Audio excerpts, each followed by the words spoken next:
kan ya? Nggak kelihatan. Nggak kelihatan. Nah, ini nggak kayak keras. Allah.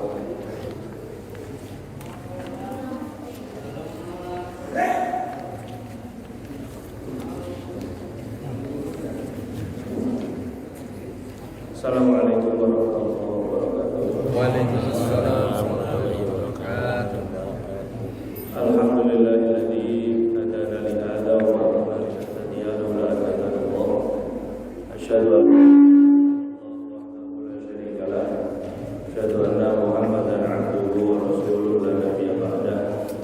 Allahumma shalli wa sallim wa barik wa karim wa tahanna wa taqabbal wa takarram ala sayyidina wa maulana Muhammad wa ala alihi wa ashabihi wa azwajihi wa dhurriyyatihi wa atba'ihi yaumiddin amma ba'du.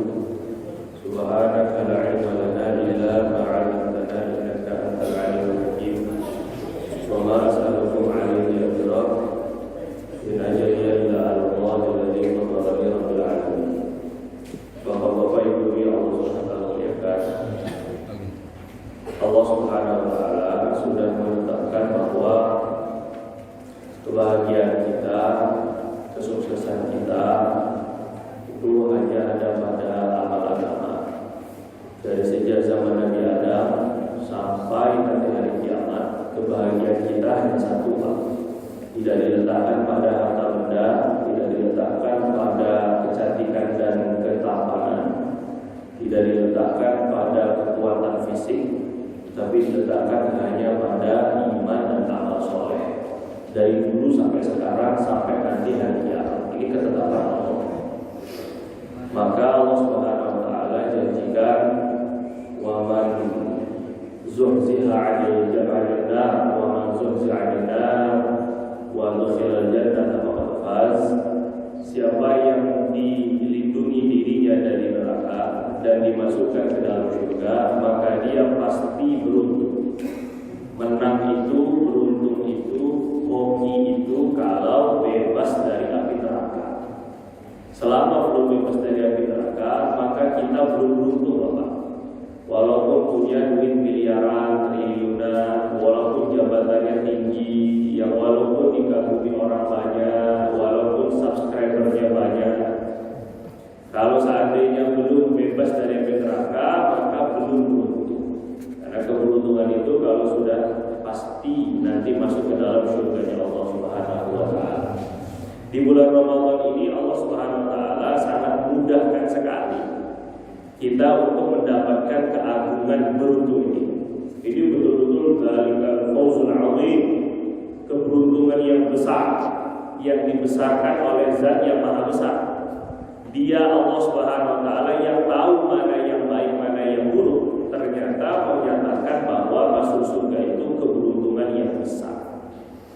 Nah, maka saking mudahnya ini Pak, di Ramadan ini Allah Subhanahu wa taala tutup pintu neraka, Allah buka pintu surga, Allah permudah, Allah belenggu itu setan-setan, ataupun juga dengan maradatul syayatin, setan-setan dan jin-jin yang jahat, Allah belenggu.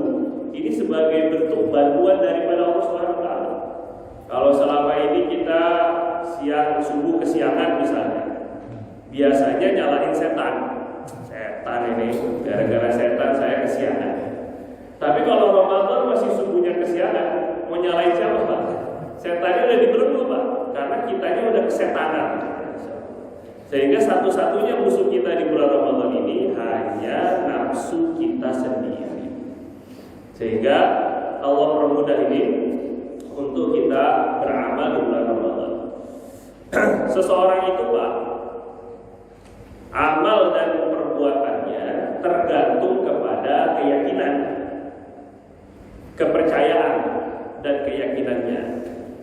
Ada orang yang sakit, dia tahu bahwa obat itu pahit, tapi tetap diminum karena yakin obat bisa menyembuhkan atau meringankan penyakitnya. Kalau nggak yakin, nggak mau dia minum obat. Ada orang yang sebahagian, kalau sebahagian kita mungkin ada yang nggak mau vaksin, di jangan singgung ya. Sebahagian ada yang nggak mau vaksin karena nggak yakin sama vaksin. Tapi orang yang yakin dengan vaksin, walaupun dosis 10 juga tetap suntik mah ayo aja. Saking yakinnya dengan vaksin. Padahal sakit ataupun juga agak meriang. Tapi karena yakin, jalankan. Ada orang yang pergi pagi pulang sore, bahkan ada yang pergi sore pulangnya pagi karena shift malam kerja. Karena yakin digaji, Pak. Kalau nggak yakin digaji, mana ada yang mau pergi sore, pergi pagi, pulang sore atau sebaliknya? Nggak mau kita kerja. Orang dagang itu karena yakin untung. Kalau seandainya nggak yakin, nggak bakal dia mau dagang. Ngapain capek-capek ya, Pak? Nah, begitu pula dengan agama. Orang bisa baca Quran kalau yakin dengan apa yang dijanjikan Allah dan Rasulnya dalam Al-Quran. Bohong. Kalau dalam satu hari kita nggak bisa baca Quran, alasan sibuk, bohong. Sebenarnya kalau boleh mau jujur itu karena kita kurang yakin dengan janji Allah dan Rasul.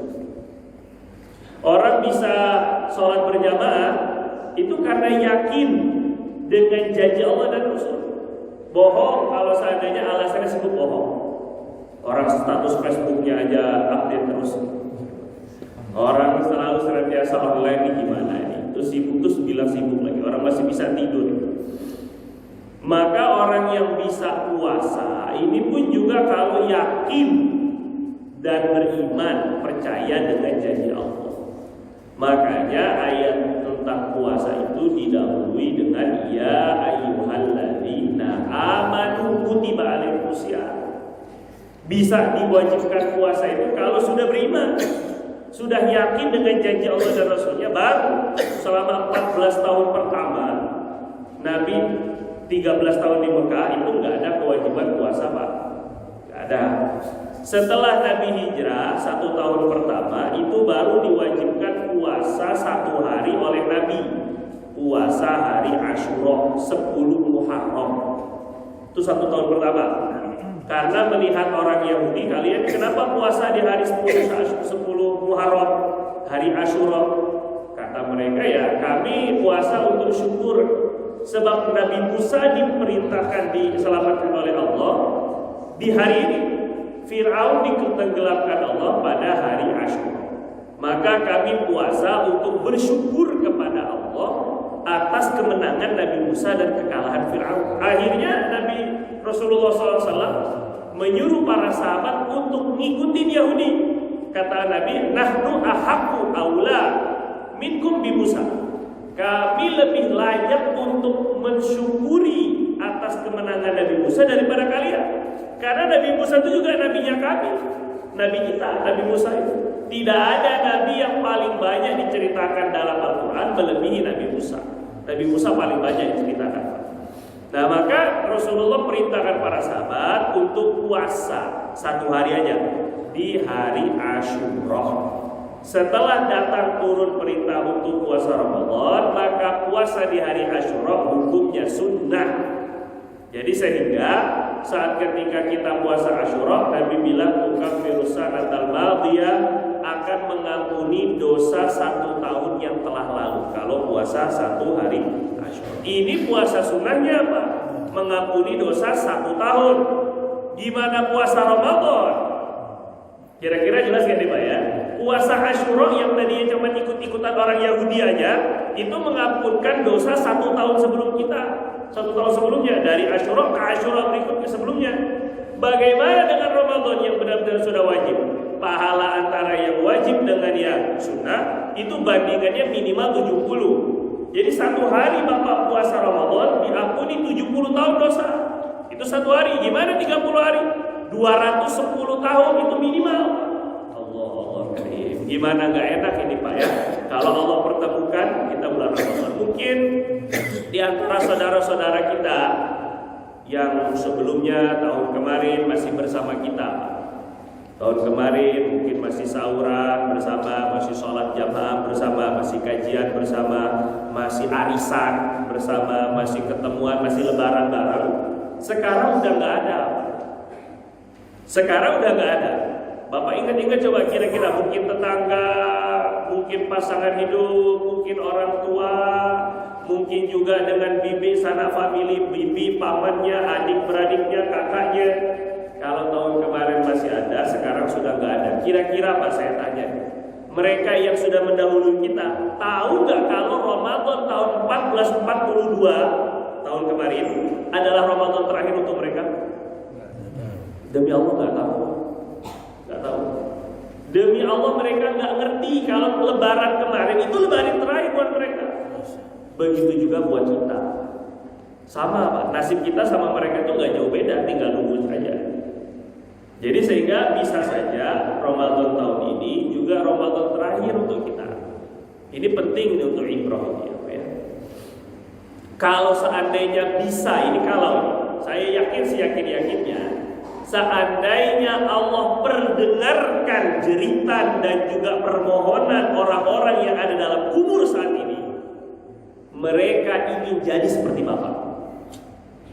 Seandainya kita dibukakan ini hijab dari pendengaran kita, Nabi itu bisa Pak. Nabi itu bilang ketika Nabi berziarah kubur, terus Nabi salam, assalamualaikum ahlan diyar minal mu'minin. Maka sahabat tanya, ya Rasulullah, ayasma'un asami'u? Mereka itu dengar ucapan engkau, dengar salam engkau ya Rasulullah. Kata Nabi SAW, ya, kalau mereka kenal, mereka jawab. Mereka enggak kenal pun mereka jawab. Mereka menjawab, wa ma antum bi asma'a minhum. Tidaklah kalian lebih dengar daripada mereka. Kalian mendengar ucapan salam saya, mereka pun juga dengar ucapan salam saya. Nabi bilang, kalau saya mau, saya bisa membuat kalian mendengar apa yang mereka ucapkan dalam kubur. Jadi kalau seandainya ini telinga ini bisa dibuka hijab, niscaya Bapak akan mendengar tangisan dan rintihan orang-orang yang sudah ada dalam kubur untuk bisa hidup seperti Bapak di bulan Ramadan. Kalau di dalam Al-Quran itu farjirna na'mal salihah inna muqinun. Tolong kembalikan kami ke alam dunia ya Allah. Sebentar saja, kami sudah yakin sekarang. Oh, ternyata yang tadinya cerita tentang neraka, sekarang kami baru benar-benar yakin ada neraka. Oh, yang tadinya cuma cerita tentang surga, sekarang kami baru yakin adanya surga beneran. Oh, yang tadinya katanya ada mahsyar, kami sekarang baru yakin benar-benar ada mahsyar, benar-benar ada azab kubur. Mereka di sana ingin seperti kita saat ini, Pak. Dimasukkan, dipertemukan dengan bulan Ramadan, karena mereka mengetahui betapa besarnya anugerah di bulan Ramadan. Mereka sudah yakin dengan bulan Ramadan, mereka ingin kembali ke alam dunia tapi nggak bisa. Maka jangan sampai kita membuat mereka-mereka yang ada dalam kubur cemburu dan sakit hati, tambah sakit hati dengan kita. Kamu yang Allah berikan amanah, yang Allah berikan kesempatan untuk bulan Ramadan, kenapa nggak dipakai sebaik-baiknya? Kami yang nggak punya kesempatan ini menangis-nangis menjerit kepada Allah Subhanahu Wa Taala untuk dibangkitkan walaupun sesaat di bulan Ramadan.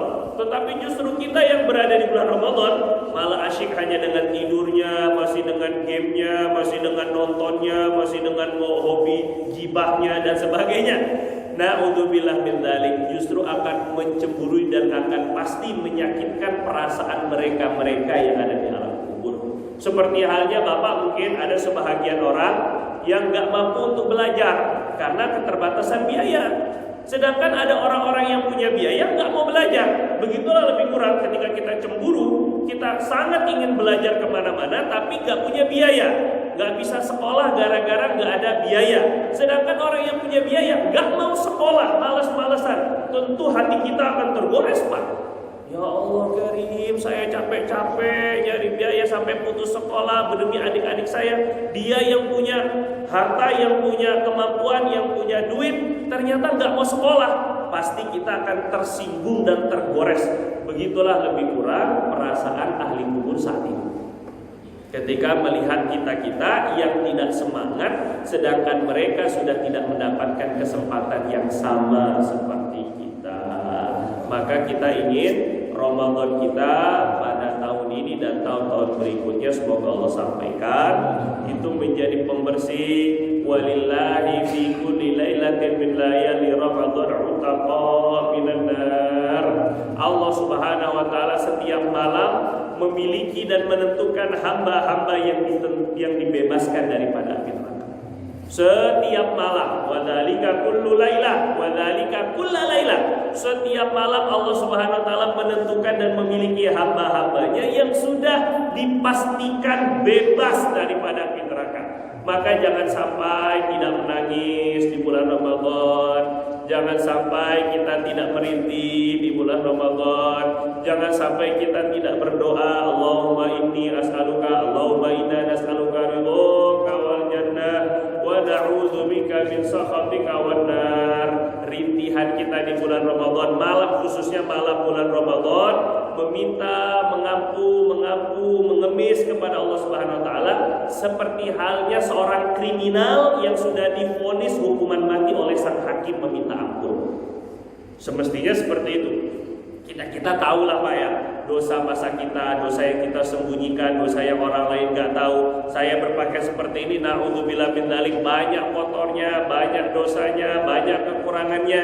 Tapi Allah Subhanahu wa taala masih sembunyikan, Allah masih tutupi. Allah ingin kita berduaan dengan Allah, kemudian meminta, Allahumma inna nas'aluka ridhoka wal jannah. Minta sama Allah Subhanahu wa taala dosa yang 10 tahun lalu yang kita lakukan, dosa yang 20 tahun lalu kita lakukan, dosa ketika awal-awal kita balik itu sudah dicatat oleh Allah Subhanahu wa taala. Bagaimana dengan matanya, bagaimana dengan tangannya, bagaimana dengan kaki kita, bagaimana dengan hati kita, bagaimana dengan lisan kita. Satu persatu daripada anggota tubuh kita ini memiliki dosa dan kotoran yang kalau seandainya dihisab oleh Allah, salah satunya saja pasti kita celaka.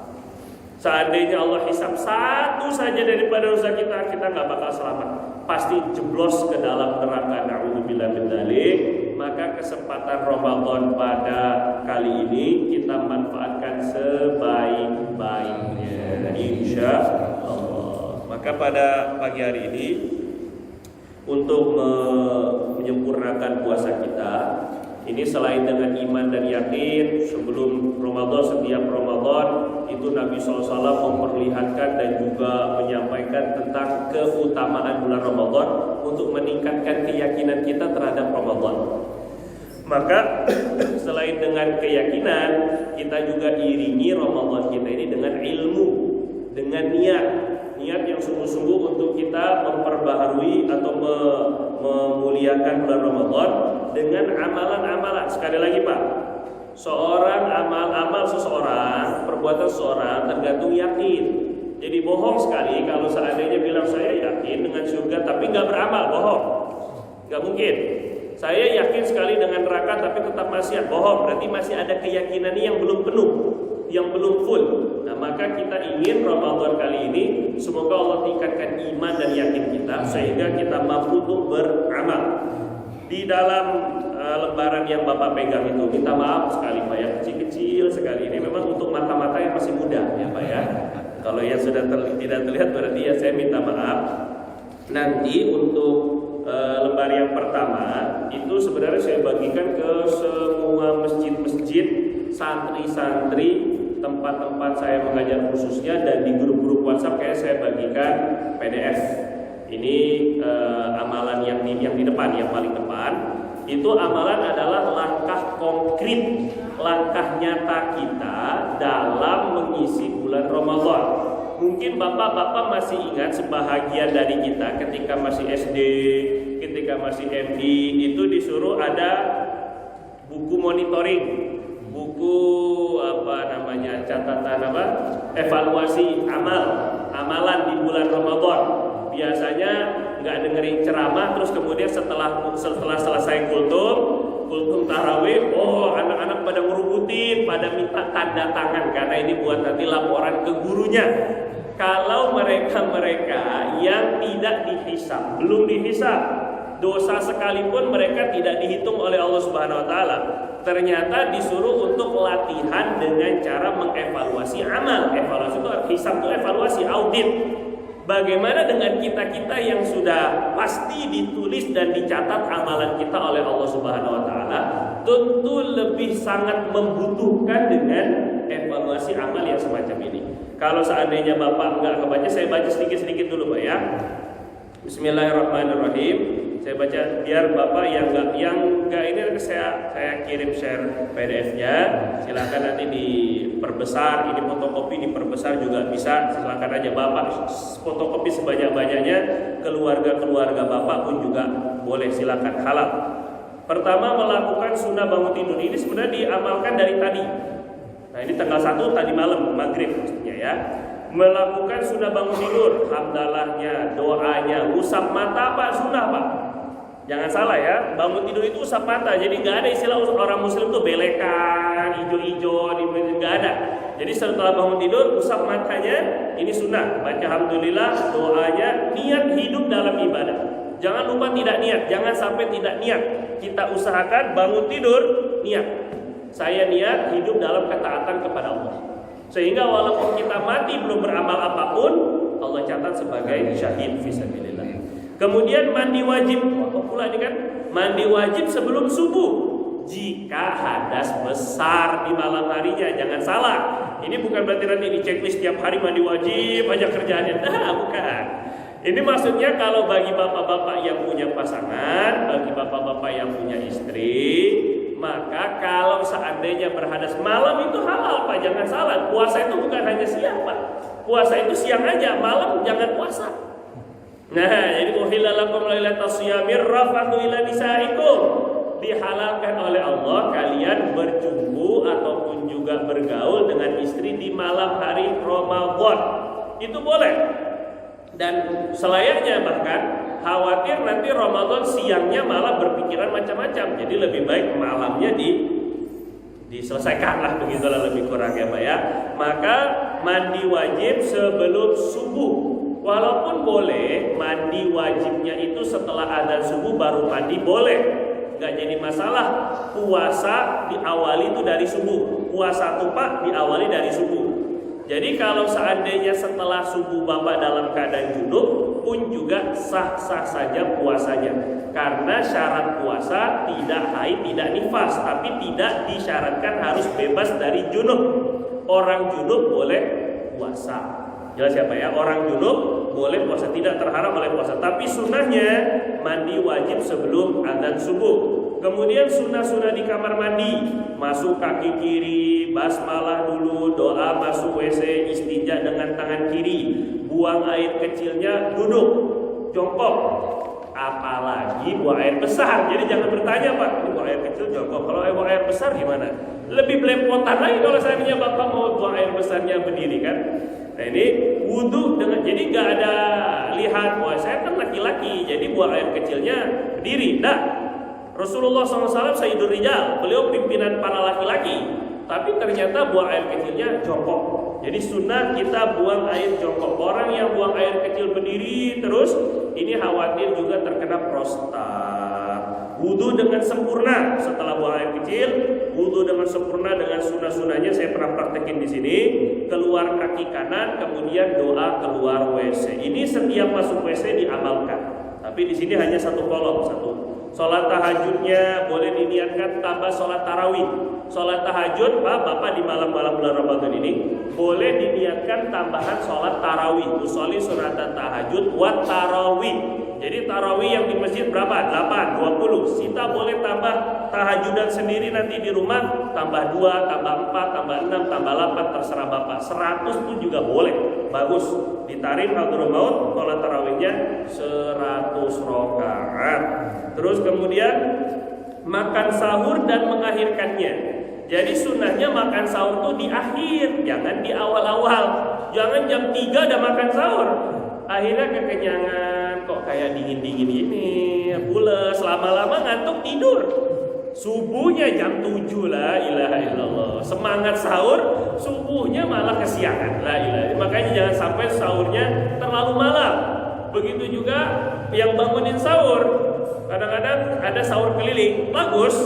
Tapi sahur jam 2 udah pakai panci emaknya di bawah, pakai beduk masjid segala di bawah. Ya bagus, niatnya bagus bangunkan orang sahur. Tapi jam 2, la ilaha illallah, masih terlalu lama. Kadang-kadang orang yang menyiapkan masakan pun itu nggak terlalu lama. Dia udah tahu cara masak atau tinggal ngangetin doang saat ketika sahur. Jadi nggak juga terlalu malam. Kapan antara jarak sahur kita dengan subuh? Itu seukuran 50 ayat. Ketika Sayyidina Anas, sahabat Nabi, ditanya berapa radhiyallahu anhu, berapa lama, berapa jarak antara sahurnya Nabi dengan adzan subuh? Nabi beliau bilang qadru khamsina ayat, seukuran 50 baca 50 ayat. Ya kurang lebih 10 sampai 15 menit. Maknanya kita selesai makan sahur, imsak. Itu yang bagus. Tapi jangan sampai lanjut, Pak. Walaupun setelah imsak boleh, Bapak kesiangan. Udah orang imsak, Bapak belum sahur, masih boleh makan sampai adzan. Adzan jangan dilanjut, Pak. Jangan adzan belum selesai. Terkomat lagi belum. Ya ilah. Jadi makin rawan enggak.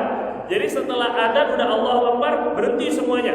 Ini ngambil yang lebih hati-hati semacam itu, karena memang kita dimulai daripada subuh sebenarnya. Tapi imsak ini hukumnya sunnah, berhenti sesaat atau beberapa menit sebelum adzan subuh.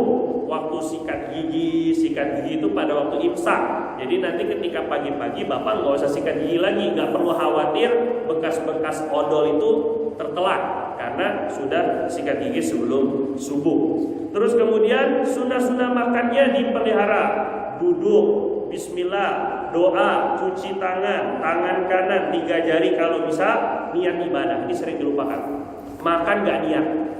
Makan ya karena lapar. Nah, itu orang kafir pun makan karena lapar, kambing pun makan karena lapar. Jadi gimana untuk membedakan makan kita dengan makan kambing? Ini adab-adab makan. Makannya pakai tangan kanan, duduk, kemudian niat ibadah. Saya niat makan ini menjalankan perintah Allah untuk ibadah. Kulu washrabu wala tusrifu.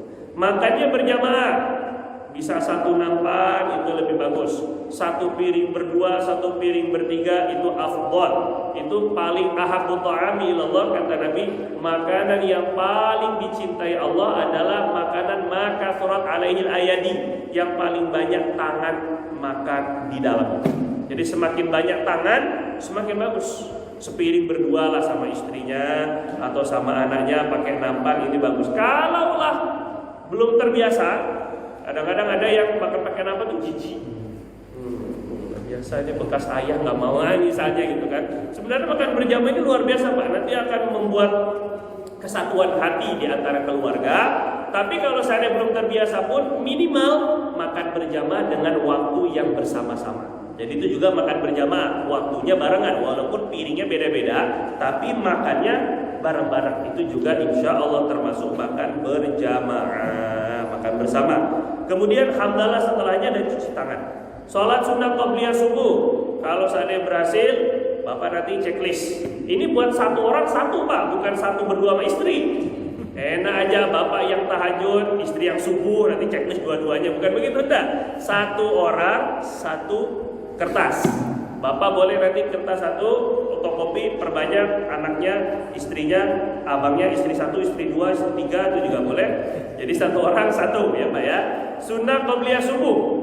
Kemudian sholat subuh untuk laki berjamaah, niat itikaf jangan lupa sekarang. Niat itikaf, saya niat itikaf di dalam masjid ini selama saya berada di dalamnya. Dalam hati aja Bapak. Jadi Bapak tidur sekalipun sekarang ini, ngantuk-ngantuk sekarang ini kan karena kekenyangan sahur. Kalaulah Bapak sekarang duduk aja, tapi niatnya itikaf, dapat pahala terus. Dan melakukan adab-adab di dalam masjid, masuk kaki kanan, keluar kaki kiri, baca doa dulu, tidak membicarakan dunia dan seterusnya. Zikir setelah sholat subuh dan doa. Tadi sudah alhamdulillah imam kita sudah pimpin, ada zikir setelah sholat subuh. Zikir pagi, ini lain lagi. Kalau zikir pagi ini disunahkan Pak, Bapak bisa cari di internet kalau Bapak nggak punya. Kalau seandainya ada yang punya Al-Ma'thurat, Syekh Hasan Al-Banna silakan pakai Al-Ma'thurat. Atau pakai Habib Abdullah Al-Haddad, namanya Al-Wirdul Latif. Itu juga dibaca pagi sore. Jadi ada zikir-zikir khusus yang Nabi anjurkan dibaca ketika pagi dan sore hari. Ini zikir luar biasa ini. Dan kalau misalnya nggak hafal atau nggak tahu juga, ya udahlah, zikir 100 tasbih, tahmid 100, takbir 100, la haula tahlil 100, sholawat 100, istighfar 100. Pagi sore cepet aja Pak, nggak lama bagus. pokoknya bengkak penuh. Nah, orang zikir bisa sambil jalan, Pak. Jogging aja bisa. Misalnya kan lari aja bisa, push up aja bisa, zikir sambil jalan gak terasa. Subhanallah, subhanallah, subhanallah, subhanallah, pakai tasbih. Jadi jangan malu pakai tasbih itu, jangan malu pakai tasbih, terserah tasbih yang seperti Bapak atau tasbih yang digital atau tasbih yang mana satu, tasbih terserah. Tuh gelangnya pakai tasbih, buat tasbih gelangannya, gelang Allah, Allah, Allah, Allah, Allah, subhanallah, subhanallah, subhanallah, subhanallah, subhanallah. Enggak terasa, Pak.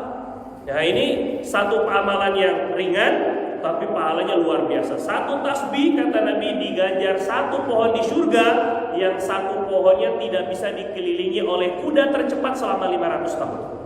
Gede sekali kita ini, Pak ya. Terus zikir pagi, membaca Quran dengan tadabbur maknanya. Nah, baca Quran ini khususnya Ramadan ya, habis zikir baca Quran. Untuk durasinya banyak sedikitnya itu terserah Bapak, kemauan dan kemampuan masing-masing ya. Sholat duha, sedekah dan membantu orang. Usahakan tiap hari ada orang yang kita bantu, walaupun istri kita sendiri, anak kita sendiri, pokoknya bantu orang, tetangga kita, bantu orang tua kita kalau masih ada orang tua, dengan sedekah tiap hari ini.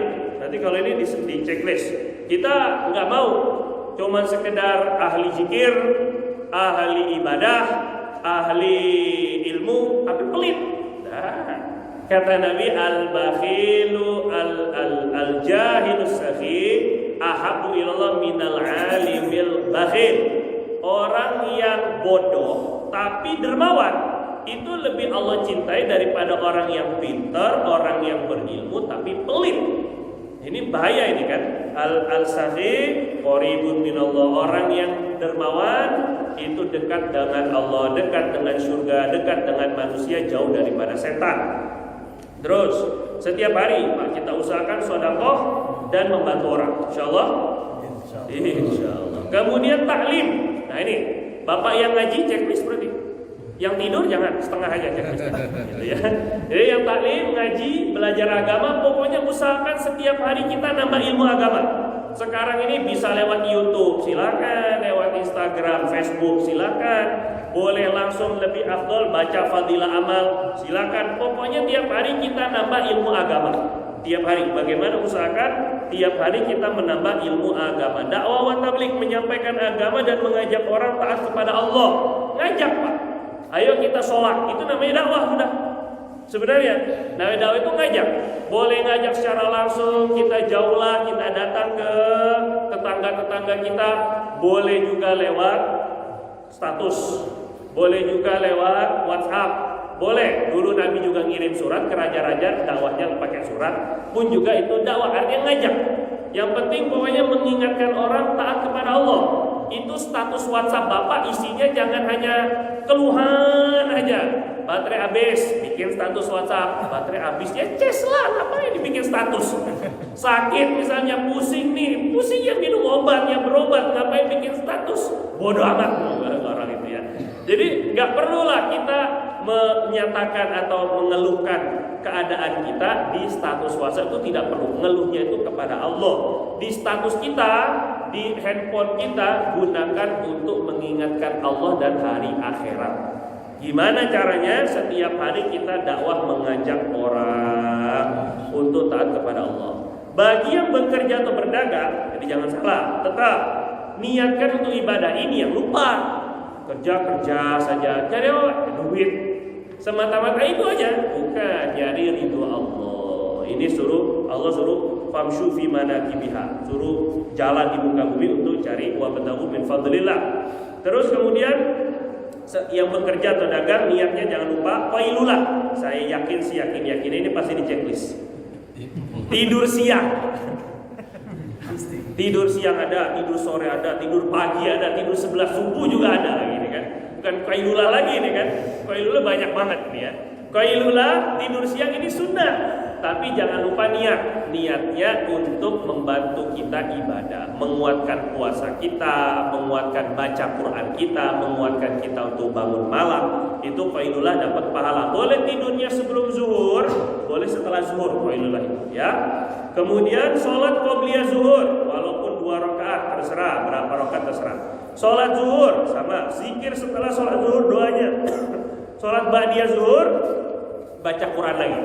Nah, waktunya untuk rentetan dan tertib waktunya nggak mesti seperti ini. Ini cuman gambaran aja. Bapak boleh mau baca Qurannya langsung full 4 jam misalnya, langsung di pagi hari, itu silakan saja, terserah Bapak ke ruangan waktu masing-masing. Yang jelas di sini saya kasih waktu sholat baca Quran 4 kali setelah setiap habis sholat. Selain maghrib kalau ada waktunya silakan. Sholat qobliyah asar, sholat asar, zikir setelah sholat asar plus doanya, zikir sore. Ini zikir sore sama seperti zikir pagi tadi. Membaca Quran setelah sholat asar, silaturahim. Nah, jadi orang yang soleh, Pak, kata ulama Imam Ibnu Daqiqil Id bilang, as-soleh al-qaimu bi huquqillah wa huquqil ibad. Yang namanya orang soleh itu baik kepada Allah, hubungan kepada Allah baik, hubungan kepada sesama baik. Tapi kalau seandainya orang yang hanya rajin ibadah, rajin hubungan kepada Allah bagus, baca Quran rajin, zikir rajin, tapi kepada tetangga nggak pernah senyum, nggak pernah silaturahim, nggak kenal sama tetangga, ini belum soleh, ini baru sol. Lehnya belum, baru setengah soleh itu namanya, karena hubungan kepada sesama makhluk belum baik. Maka silaturahim, walaupun silaturahim mungkin lewat video call, apalagi yang punya orang tua, yang punya sanak famili, pakai video call, itu juga silaturahim, menjalin hubungan kekeluargaan, itu namanya silaturahim. Menambah belanja keluarga, nah ini istri bapak pasti senang sekali. Amalan yang disunahkan di bulan Ramadan, menambah belanja keluarga. Lah kok tiap hari? Ya, secara fikih Pak, nafkah seorang suami itu dihitungnya per hari. Kalau ikut fikih, kalau kita kan akumulasi per bulan, ada yang per tahun malah ini kan. Jadi kalau dalam fikih itu hitungannya per hari. Misalnya ada orang yang ketika malam miskin, malam ini sebelum malam masih miskin, sebelum subuh dapat warisan kah, dapat ternyata di bawah rumahnya ada kilang minyak ataupun ada sumber apalah emas misalnya. Itu pagi harinya subuh nafkahnya langsung jadi nafkah orang kaya, bukan nafkah orang miskin, karena sebelum subuh dia sudah jadi orang kaya. Sebaliknya, orang yang pada malam harinya kaya, sebelum subuh jatuh miskin, bangkrut, ketipu, hilang, jadi miskin, maka pada hari tersebut nafkahnya nafkah orang miskin. Ini kalau dalam kita fikih itu begitu, ada ketentuannya, nafkah orang miskin, nafkah orang menengah, dan nafkah orang kaya. Ini beda-beda kewajibannya. Yang jelas kita sunah nambahin walaupun 10.000, mungkin nambah 5.000, tiap hari begitu lebih kurang.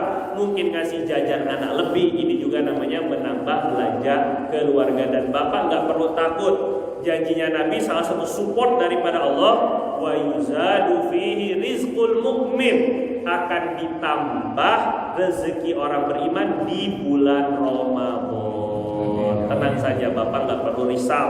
Terus kemudian memberi makanan atau minuman untuk orang lain berbuka. Nah, man fatara shaiman falahu ajruhu, seorang falahu mithlu ajrihi.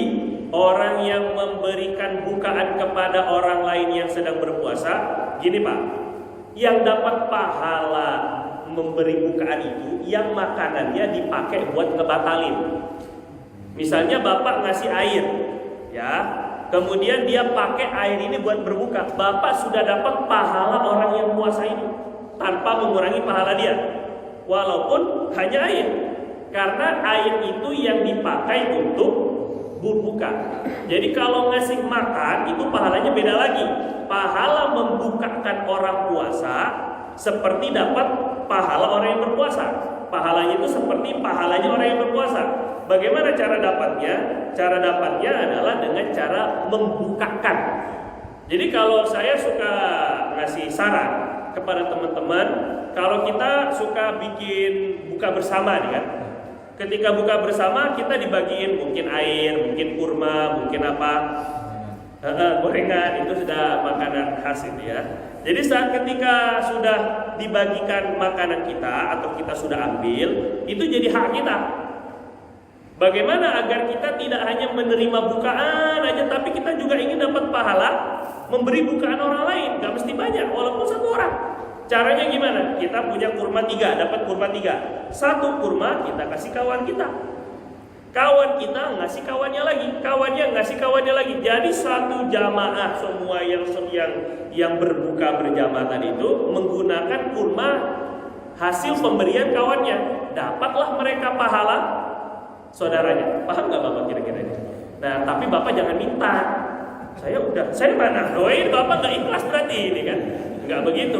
Semua udah dapat kok, saya nggak ada yang ngasih ke saya ini kan, bukan begitu. Nah, yang penting yang kita inginkan bagaimana tiap sore kita dapat pahala membukakan, memberi bukaan untuk orang yang berpuasa. Walaupun minuman, walaupun seteguk air. Kemudian berdoa, ini sering dilalaikan orang Islam ini. Padahal doa ketika Idul Fitri, ketika berbuka itu mustajab. Jadi ketika nunggu iklan, ada iklan marjan, iklan kecap bango, jangan bengong. Itu dikit-dikit mau berbuka itu, Bapak angkat tangan, doa. Itu mustajab doa kita nanti ketika berbuka puasa, doa kita mustajab. Jangan sampai kita tidak mengambil kesempatan. Terus berbukanya pakai kurma dulu Pak, jangan gorengan, jangan kolak dulu, jangan es buah dulu, jangan. Kurma terlebih dahulu. Kalau nggak ada air, bukan berbuka yang manis itu salah, tuh iklan menyesatkan. Berbukalah dengan yang manis itu keliru. Berbuka dengan kurma, Nabi nggak suruh pakai yang manis. Kurma dulu, kurma rutop yang paling bagus, kurma setengah matang itu kurma rutop namanya. Kalau nggak ada, ya udah kurma tamar, kurma yang sudah matang. Kalau nggak ada air, kalau nggak ada, baru yang manis yang tidak diolah api. Kayak madu, buah-buahan, itu manis yang tidak diolah api. Kalau nggak ada juga, baru manis-manis yang diolah api. Jadi itu tingkatan terakhir itu yang bikin diabetes itu. Nah gitu loh lebih kurang ya. Terus sunnah-sunnah makannya jangan lupa diamalkan kembali. Sholat maghribnya berjamaah, jangan sampai gara-gara bukaan kita nggak sholat maghrib berjamaah. Nah ini bukaannya malam makan aja terus, ini kan udah dikasih nikmat sama Allah, nggak syukur lagi pakai sholat. Masya Allah ini kan. Terus kemudian zikir setelah sholat maghrib plus doa, sholat ba'diyah maghrib dan awabin. Apa itu sholat awabin? Sholat awabin itu artinya orang yang kembali kepada Allah. Jadi sholat awabin, Pak, sholat sunnah yang dianjurkan antara maghrib dan isya. Nah minimal 2 rakaat, bisa sampai 20 rakaat, sama kayak tarawih. Bisa 12 rakaat. Nabi janji orang yang sholat 12 rakaat awabin, dia diampuni dosa 12 tahun dosanya. Ya kalau nggak sampai 12 pun 2 tahun dah alhamdulillah dapat. Kalau hitung-hitungan kan begitu ya, lebih kurang Pak ya. 2 tahun aja deh kalau misalnya nggak sempet.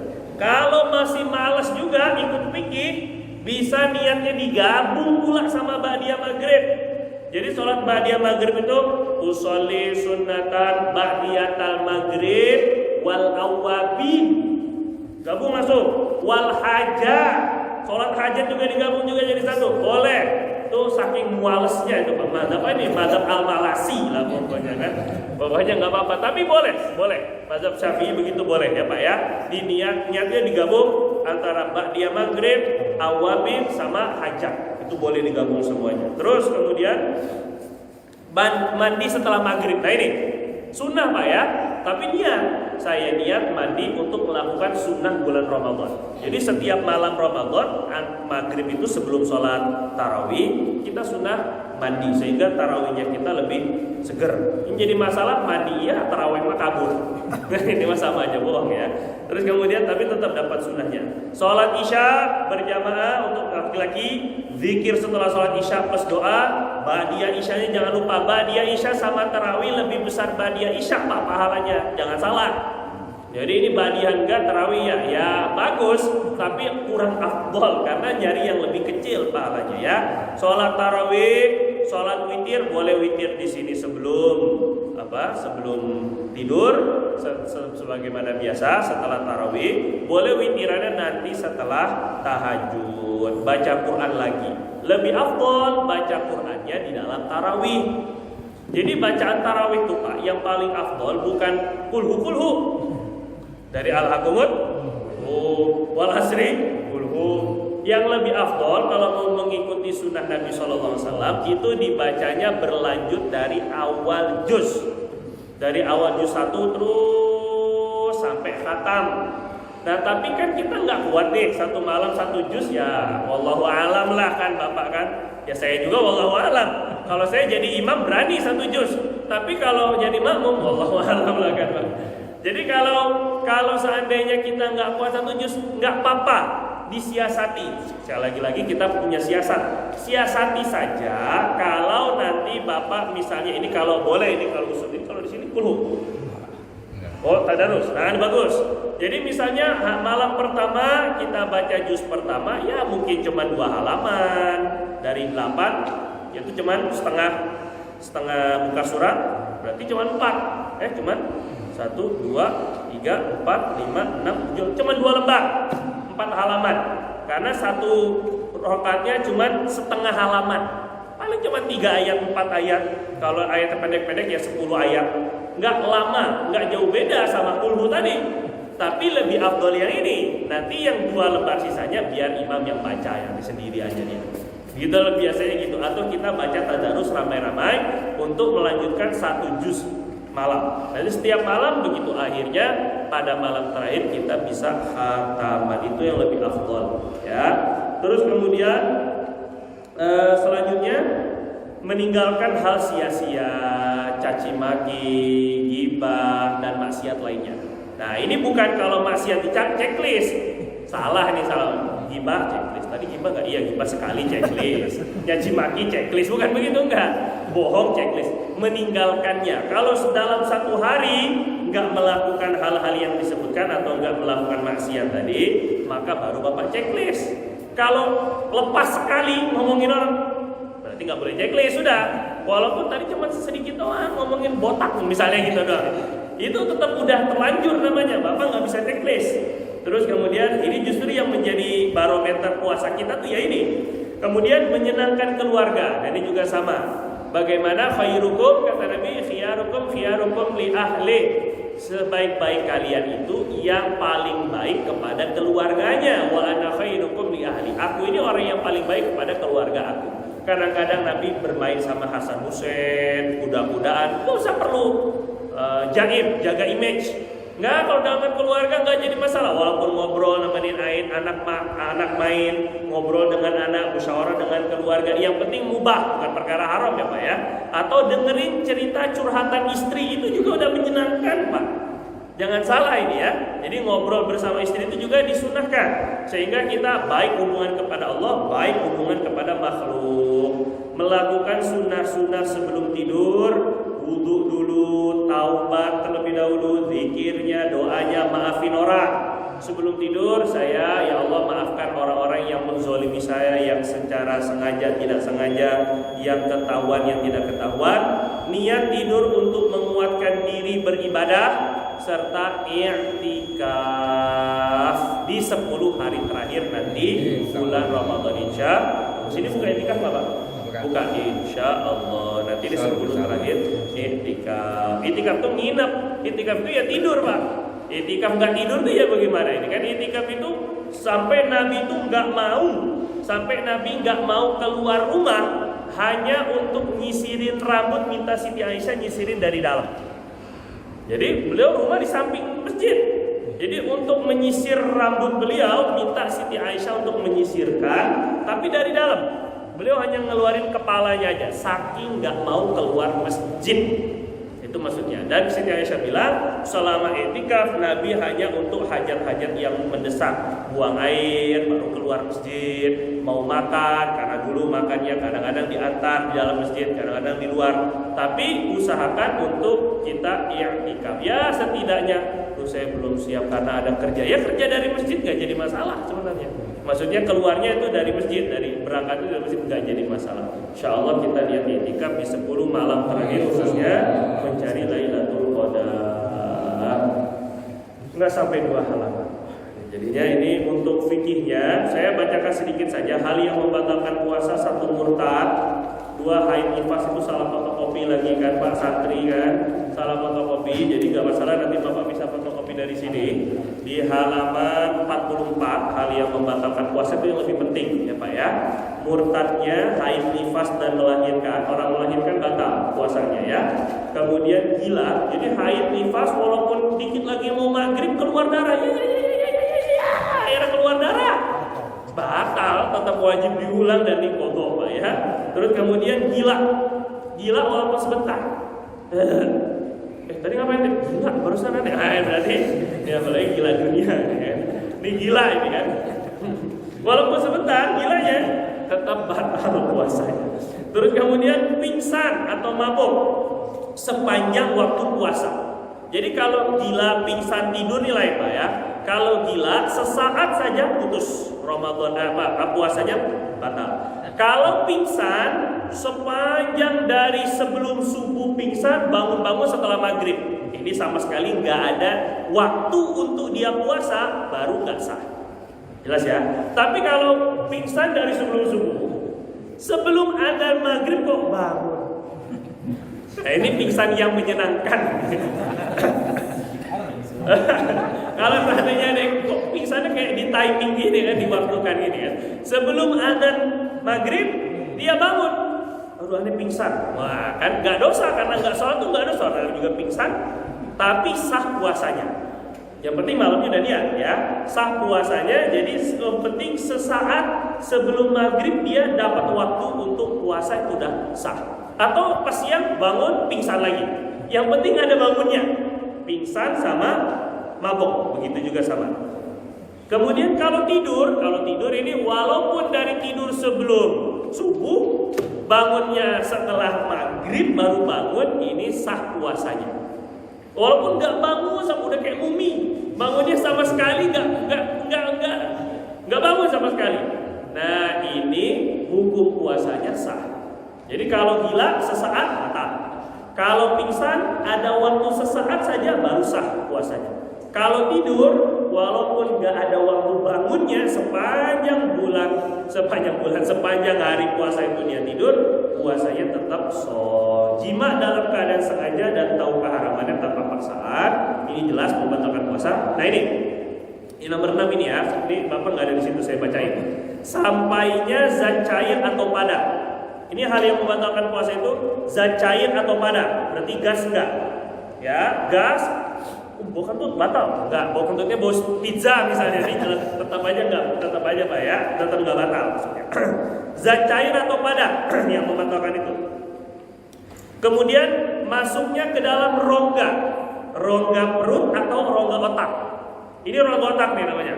Nah, kalau di sini ada saluran, ini biasanya kalau Bapak kalau lagi istinsyak atau masukin air ke dalam wudhu itu ke dalam hidung, biasanya suka pusing kan? Nah berarti ada rongga. Nah ini kalau masuknya ke dalam rongga, kemudian yang kedua pertama zat cair padat, yang kedua rongga, yang ketiga melalui lubang tubuh yang terbuka. Ini syarat pembatal. Saya ulang. Jadi ulama dalam kitab fikih itu, sebahagian kitab fikih itu nggak bilang yang membatalkan itu makan minum, enggak. Tapi didefinisikan apa itu makan, apa itu minum. Paham ya? Makan adalah memasukkan zat padat ke dalam rongga perut melalui mulut, namanya makan. Minum adalah memasukkan zat cair ke dalam rongga perut melalui mulut, ini namanya minum. Jelas siapa sampai sini? Misalnya Bapak bisa minum lewat kulit. Misal aja ini kan, ada air, masukin kok lama-lama airnya habis ini. Ini minum bukan? Kan bukan kan? Infus kan nggak dibilang minum kan?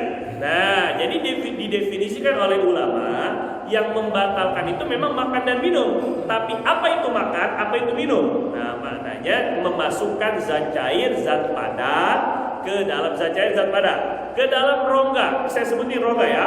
Untuk mulut, rongganya itu dari makhraj huruf kha. Kha itu tenggorokan atas Ustaz ya. Kha nih, kha.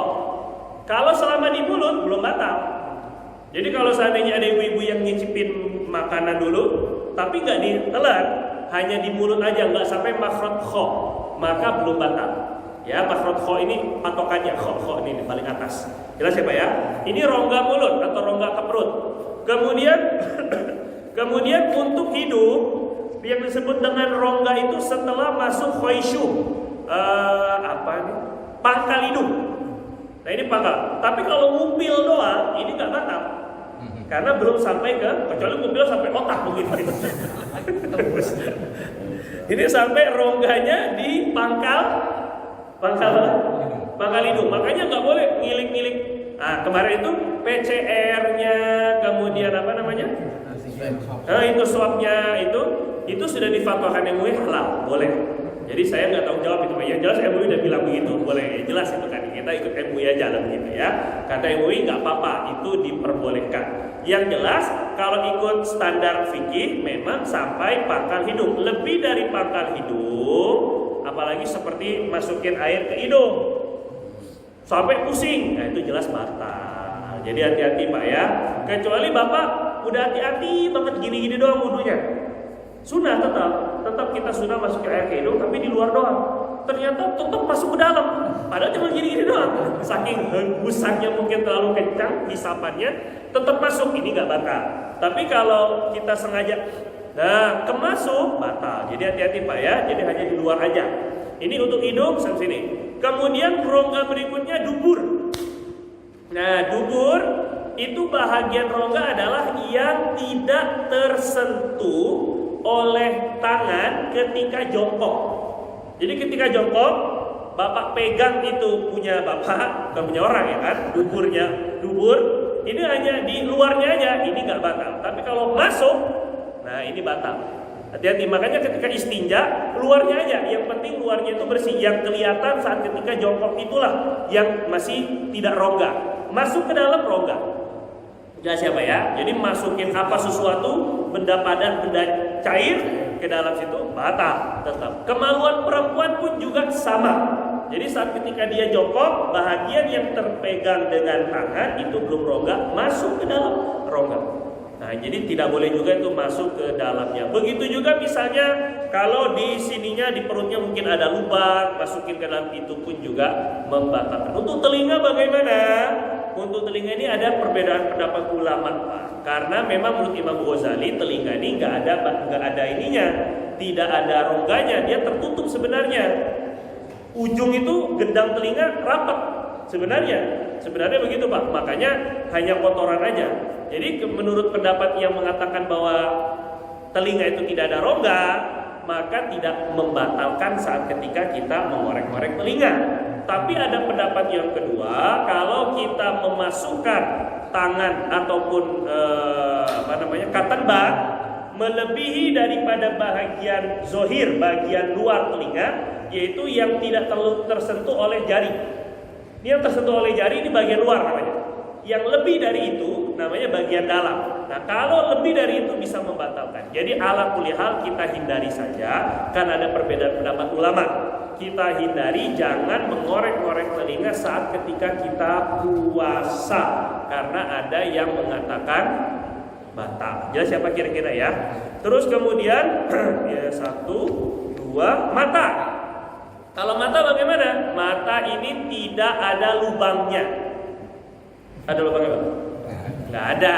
Lubangnya ini nggak ada lubangnya, nggak ada lubangnya. Kalau Bapak gini-gini juga nggak ada lubangnya, dia rapat. Maka kalau seandainya kita pakai obat tetes mata, biasanya ada yang di sini sampai pahit.